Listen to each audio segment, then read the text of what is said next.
మనకి ఎలా స్ట్రాంగ్గా వినిపించాలి, ఎమోషన్ అవ్వకూడదు. సారీ అండి.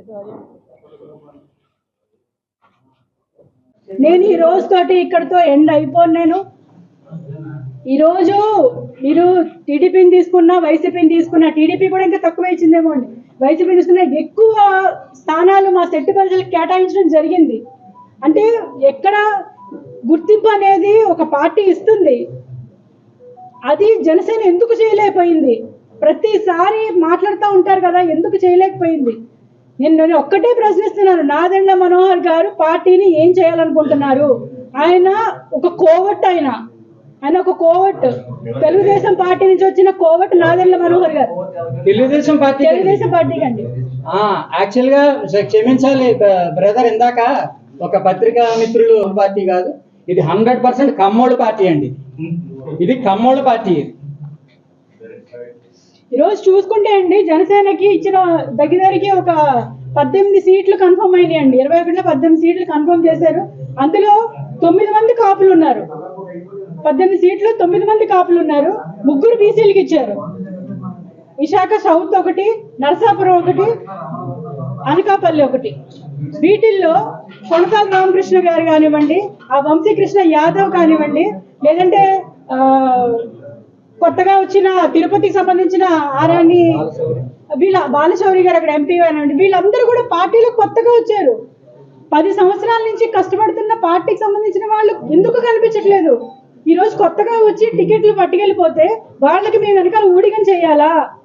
వాళ్ళ వెనకాల మేము వాళ్ళకి రాజకీయం చేసి పెడితే వాళ్ళు ఎమ్మెల్యే సీట్లలో కూర్చొని పదవులు అనుభవిస్తారా? ఏమైనా న్యాయంగా ఉందండి? అసలు మహిళలకి ఏముంది? అక్కడ గంటా స్వరూప అని రాజమండ్రి సంబంధించినటువంటి స్టేట్ సెక్రటరీ, నా తోటి సెక్రటరీ, ఆమె భర్త చనిపోయి పుట్టెడు దుఃఖంలో ఉంటే కనీసం ఆ స్టేట్ సెక్రటరీ 10 సంవత్సరాల నుంచి పార్టీని కంటిన్యూస్ గా ఫాలో అవుతుంది. తన ఫ్యామిలీని, పిల్లల్ని వదిలేసుకుని మరి రాష్ట్రంలో ఎక్కడికి వెళ్ళినా కూడా పంపించినా కూడా అమ్మాయి సేవ చేస్తుంది. అటువంటి వ్యక్తికి భర్త చనిపోతే కనీసం ఓదార్పు కూడా ఇవ్వలేదండి. మనోహర్ గారు కాకినాడ వచ్చి, రాజమండ్రి వచ్చి వెళ్ళిపోతా ఉన్నాడు, కానీ ఒక్కసారి కూడా వెళ్ళి ఓదార్పు కూడా నిర్వహించలేదు అమ్మాయికి. అదే ఒక జంటికి సంబంధించి ఇంకో కార్యదర్శి వడ్రాల మార్కండేయ బాబు గారని, ఆయనకు సంబంధించి ఇట్లా ఏదో జరిగితే వెళ్ళి ఆయన పరామర్శించి వచ్చారు. అంటే మహిళలకి ఇంత చిన్న చూప? అమ్మాయి అంత కష్టపడి పార్టీలో 10 సంవత్సరాల నుంచి ఉంటే అమ్మాయిని పక్కన పెట్టారు. అదేవిధంగా విశాఖ జిల్లాకు సంబంధించి తమ్ముడు బొడ్డేపల్లి రఘు అని ఒక డాక్టర్, అతను ఎన్ని కోట్లు ఖర్చు పెట్టుకుని అక్కడ వర్క్ చేసుకుంటుంటే ఈరోజు విశాఖ జిల్లాకు సంబంధించి ఒక్క జనసేన టికెట్ అక్కడ కష్టపడిన వాళ్ళకి ఒక్కటి కూడా లేదు. అక్కడ నాకు అర్థం కావట్లేదు. లాస్ట్ 2019 ఎలక్షన్లో పితాని బాలకృష్ణ గారికి, శెట్టి ప్రజలకి పెద్దపీట వేస్తూ ఫస్ట్ టికెట్ అనౌన్స్ చేశారు. చాలా సంతోషపడ్డాం. ఆయన ఒక స్ట్రాటజీ కలిగిన వ్యక్తి, ఒక సిద్ధాంతాలు కలిగిన వ్యక్తి. ఇది కులం పార్టీ కాదు, బయట అందరూ కూడా ఇది కులం పార్టీ అంటే ఇది కులం పార్టీ కాదు అని చెప్పి నమ్మి ఆయనకి మద్దతుగా నిలిచి 2 చోట్ల ఆయన ఓడిపోయినప్పటికీ హీఈస్ ఎ స్ట్రాంగ్ పర్సనాలిటీ, నుంచుంటారని నమ్మి బలంగా ఆయన వెనక అడిగేయడం జరిగింది. ఈరోజు చూసుకుంటే 21 సీట్లు తీసుకుని పార్టీ ఈ మాత్రం దానికి పొత్తుకెళ్ళడం ఎందుకో నాకు అర్థం కావట్లేదు. ఈ 21 సీట్లలో కూడా ఎంతమంది తెలుగుదేశం పార్టీ నుంచి వచ్చిన వాళ్ళు ఉన్నారో, వైసీపీ పార్టీ నుంచి రిజైన్ చేసి వచ్చిన వాళ్ళు ఉన్నారో మనందరం కూడా చూసుకుంటున్నాము. ఈ 21 సీట్లలో చూసుకుంటే ఒకే ఒక్క మహిళకు కేటాయించడం జరిగింది. ఒకటి మహిళకు కేటాయించారు 21 సీట్లలో. ఇది ఎంతవరకు న్యాయం? ఇది మహిళలకి ఏ ప్రాధాన్యత ఇస్తున్నారో నాకు అర్థం కావట్లేదు. అదేవిధంగా శెట్టి ప్రజలకైతే ఒక్క టికెట్ కూడా లేదు. అంటే మేము ఎప్పుడు కూడా మాట్లాడితే ఆయన పెద్ద ఇది, మాకు యువత కావాలి, ఉడుకు రక్తం కావాలి, వీర మహిళలు కావాలి అని చెప్పుకునే వ్యక్తి చట్టసభలకు వెళ్ళడానికి మాత్రం యువత సరిపోదు, వీర మహిళలు సరిపోరు, ఉడుకు రక్తం అక్కర్లేదు ఆయనకి. ఇక్కడ కాకినాడ రూరల్లో ఒక ముసలుడికి ఇచ్చారు కదండి, ముఖ్యమంత్రి అని పలకడం కూడా చేత కాని ఒక దద్దమ్మకి, ఒక సన్నాసికి ఈరోజు కాకినాడ రూరల్లో జనసేన టికెట్ కేటాయించారు. అది ఏ రకంగా చూసుకుని కేటాయించారో, అంటే కాపు అనే వ్యక్తి, కాపు అయితే సరిపోతుంది అన్నమాట, వీళ్ళకి వేరే అదర్ క్వాలిఫికేషన్స్ ఏమీ అవసరం లేదు. అటువంటి వ్యక్తికి ఈరోజు జనసేన పార్టీ ఇక్కడ చెప్పుకుంటారు కదా, చాలా మంది చెప్పుకుంటారు కదా, ఈ యొక్క కూటమికి ఎవరికి ఇచ్చినా నెగ్గేస్తుంది అని. అంటే సన్నాసులకి, దద్దమ్మలకి ఇచ్చినా కూడా నెగ్గేస్తుంది, ప్రజల యొక్క వాళ్ళ ఇంటర్నల్ ఆలోచనలు అవసరం లేదు. కేవలం మేము గవర్నమెంట్ ఫామ్ చేసేయాలి అన్న ఒక్క ఉద్దేశం తప్ప ఎవరికి ఇస్తున్నాము, ఎవరు వస్తున్నారు, ఏంటి ఏమీ అవసరం లేదు. డిసెంబర్లో పవన్ కళ్యాణ్ గారు ఇక్కడికి వచ్చి పంతన్నానాజీ నువ్వు ఎక్కడెక్కడ డబ్బులు వసూలు చేసేవో చెప్పు, నువ్వు ఎక్కడెక్కడ డబ్బులు దొబ్బేసేవో చెప్పు, ఆ లిస్టు రాసిస్తే నేను వాళ్ళందరికీ కృతజ్ఞతలు చెప్పుకుంటాను అని చెప్పిన వ్యక్తి ఈరోజు ఎలా అర్హుడైపోయాడు? వైసీపీ నుంచి వచ్చిన వాళ్ళు ఈరోజు టికెట్లు ఇచ్చేసారంటే అంటే వైసీపీలో ఉన్న నాళ్ళు పవన్ కళ్యాణ్ గారి ఉద్దేశంలో రౌడీలు, గోండాలు, జనసేనలోకి వచ్చేస్తే పునీతులు అయిపోతారు.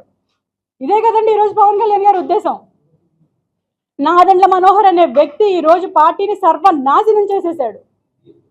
ఆయన ఒక కేబినెట్ హోదాలో ఉండి ఒక పాలసీ మ్యాటర్ తెలిసిన వ్యక్తిగా, పార్టీ స్ట్రక్చర్ తెలిసిన వ్యక్తిగా ఈరోజు జనసేన పార్టీని ఏం చేశారు?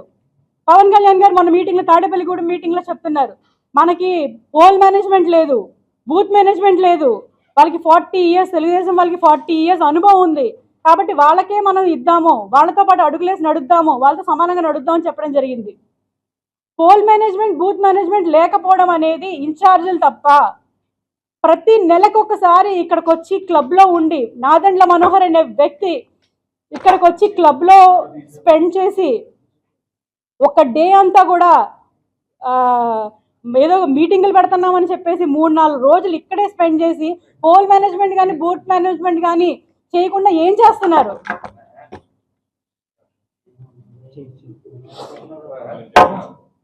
ఇది నేను పత్రికా ముఖంగా, మీడియా ముఖంగా జనసేన పార్టీని ప్రశ్నిస్తున్నాను. ప్రశ్నించమని మా నాయకుడే నేర్పాడు.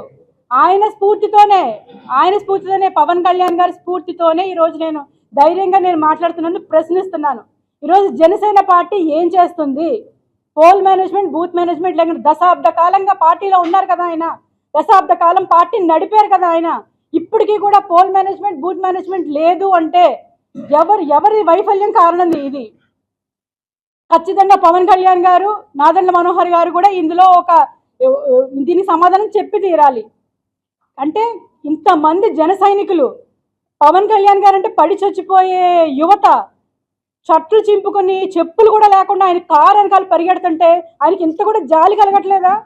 వాళ్ళ భవిష్యత్తుని ఈరోజు సర్వనాశనం చేసేసారు. దశాబ్ద కాలం అంటే ఒక జనరేషన్ పోయింది. ఒక జనరేషన్ ఆయన వెనకాల తిప్పించుకొని మా నాయకుడు సీఎం అవుతాడు అని కలలుగానే ఈ యువత ఈరోజు ఏమైపోవాలి? ఇప్పటికీ వన్ సైడెడ్గా మా నాయకుడు ఏదో చేస్తాడు, ఏదో ఉద్ధరిస్తాడు, ఈరోజు బీజేపీని, టీడీపీని కలిసి కూటమి ప్రభుత్వం ఏర్పడుతుంది, మాకేదో జరుగుతుంది, మాకేదో మంచి జరుగుతుందని కలలుగానే యువత ఈరోజు ఏమైపోతుంది? కలలుగాను అని స్టేజ్ల మీద ఊకదంపుడు ఉపన్యాసాలు ఇవ్వడమే కానీ యువతని ఈరోజు అడ్డంగా గాలికి వదిలేసిన పరిస్థితి, ఈరోజు వాళ్ళ భవిష్యత్తు నాశనం చేసిన పరిస్థితి ఈరోజు జనసేన పార్టీ చేస్తుంది.